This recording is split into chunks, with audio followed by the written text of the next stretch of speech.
안녕하세요. 오늘은 정말 많은 분들이 공감하실 만한, 그리고 또 실생활에도 직접적으로 도움이 될 만한 실제 법원 판례 하나를 좀 깊게 들여다볼까 하는데요.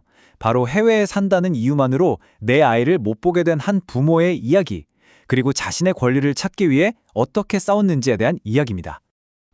이 한마디, 정말 가슴이 턱 막히는 질문 아닌가요? 이혼하고 아이랑 멀리 떨어져 지내는 것도 서러운데 전 배우자가 이런 식으로 나오면 진짜 그 심정이 어떨까요? 바로 이 질문이 오늘 우리가 풀어가야 할 이야기의 시작점입니다. 자, 그럼 구체적인 이야기 속으로 한번 들어가 보시죠. 미국으로 가야만 했던 아빠, 민준 씨의 사연인데요. 이혼할 때 전 부인과 분명히 약속한 게 있었어요. 보시면 아시겠지만 이혼 당시 합의 내용은 정말 명확했어요. 복잡할 것도 없죠. 한 달에 2번은 영상통화로 얼굴 보고 1년에 2번 한국 올 때는 꼭 직접 만나기로. 깔끔하죠? 처음 몇 달은 이 약속이 그래도 잘 지켜졌다고 합니다. 그런데 시간이 지나면서 뭔가 좀 삐걱거리기 시작합니다. 처음엔 아이가 학원 가야 해서요. 감기 걸려서 힘들대요. 그럴 수 있죠. 근데 이게 점점 핑계처럼 변해가는 거예요. 나중에는 아빠를 낯설어 한다는 이유까지 대면서 결국 민준 씨가 어렵게 휴가를 내서 한국에 왔는데도 아이 얼굴을 못 봤답니다. 이건 소통이 완전히 끊겨버린 거죠. 결국 민준 씨는 법의 문을 두드릴 수밖에 없었습니다. 이 화면이 이 사건의 핵심 갈등을 딱 보여주는데요. 민준 씨는 우리 원래 합의서에 쓴 대로 하자 이거고, 전 부인 지은 씨는 아니 우리 그 이후에 당분간 연락 안 하기로 새로 합의했잖아 라고 맞선 거죠. 여러분, 과연 법원은 누구의 손을 들어줬을까요? 자, 이렇게 복잡하게 꼬여버린 실타래를 법원은 과연 어떻게 풀었을까요? 아주 중요한 3가지 기준을 딱 제시합니다. 하나씩 뜯어보겠습니다. 법원의 판단은 생각보다 아주 명쾌하고 또 합리적이었어요. 첫째, 새로운 합의가 있었다고요? 그럼 증거를 가져오세요. 말로만 주장하는 건 안 된다고 딱 선을 그은 거죠.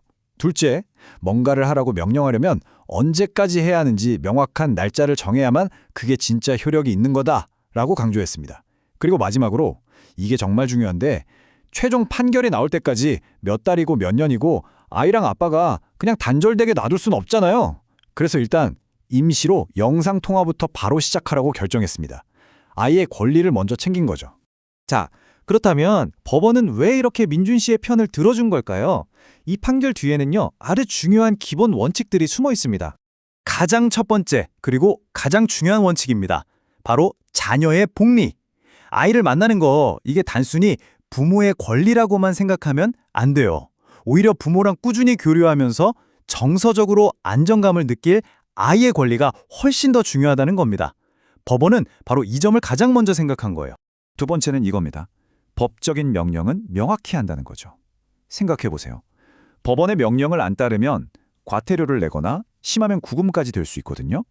이렇게 강력한 처벌이 따르는데 뭘 언제까지 해야 하는지 애매모호하게 적혀 있으면 되겠어요? 안 되죠. 이건 양쪽 모두에게 공평한 룰을 적용하기 위한 아주 기본적인 원칙입니다. 그래야 상대방도 내가 이걸 어겼구나 하고 정확히 알 수 있으니까요. 그리고 이 3번째 원칙이 저는 참 인상 깊었는데요. 법원이 시대가 변한 걸 아주 적극적으로 받아들였다는 점이에요. 요즘 영상통화 일상이잖아요. 근데 법원은 물리적으로 멀리 떨어져 있다는 게 더 이상 부모-자식 관계를 끝낸 핑계가 될 수는 없다, 이렇게 본 겁니다. 어떻게 보면 기술을 이용해서 아이의 권리를 지켜준 아주 현명한 판결인 거죠. 자, 그럼 이 사례를 통해서 우리가 얻을 수 있는 실질적인 팁은 뭘까요? 만약 여러분이 또는 주변의 누군가가 비슷한 상황에 처했다면 이 법의 원칙들을 어떻게 내 편으로 만들 수 있을까요? 액션 플랜을 한번 짜보죠. 여러분의 권리를 지키기 위한 핵심 전략 4가지입니다. 첫째, 법원에 이행명령을 신청할 때 그냥 해달라고만 하지 마시고 결정 나오고 30일 이내에 하게 해주세요 처럼 구체적인 기간을 꼭 명시해달라고 요청하세요. 둘째, 상대방이 거절하는 문자, 통화 기록, 뭐든 좋습니다. 모든 걸 증거로 차곡차곡 모아두세요. 나중에 그런 적 없다는 거짓말에 대한 완벽한 반박 자료가 됩니다.